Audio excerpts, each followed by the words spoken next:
మరి పోయిన నెల మార్చి 3వ తారీఖున నాకు ఆపరేషన్ జరిగింది. కడుపులో గడ్డ ఉంది, యూట్రస్ తీయాలని సర్జరీ చేశారండి. 3వ తారీఖున ఆపరేషన్కి వెళ్ళే ముందు 2వ తారీఖున నేను ఇక్కడ చర్చ్కి వచ్చాను. చర్చ్కి వచ్చినప్పుడు సంఘం అంతా కూడా నాకు ప్రార్థన చేశారు.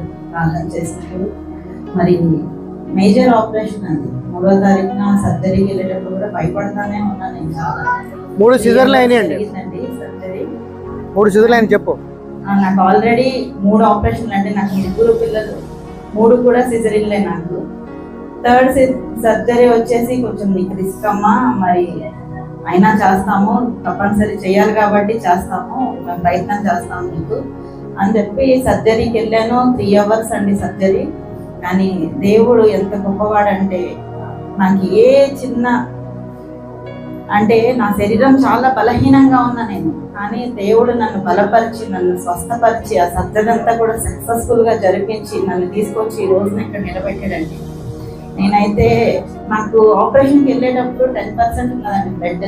నేను అసలు నడవడానికి కూడా నాకు కష్టంగా ఉన్నది. కానీ 1 నెల రోజుల్లో 11.7 అండి నాకు బ్లడ్. నేను మా తల్లిదండ్రులు ఉన్నారు, నాకు వాళ్ళు ప్రేమగానే చూసుకుంటారు, కానీ మా తల్లిదండ్రుల కంటే మా అక్క, మా మరిది వాళ్ళ దగ్గరే ఈ రోజు వరకు కూడా నేను ఉన్నా. నన్ను చాలా ప్రేమగా చూసుకొని కాలు కూడా కింద పెట్టకుండా నాకు అంత రెస్ట్ ఇచ్చి నన్ను అంత తొందరగా రికవర్ చేసి రేపు నుంచి నేను పనికి వెళ్ళడానికి నన్ను సిద్ధం చేశారండి.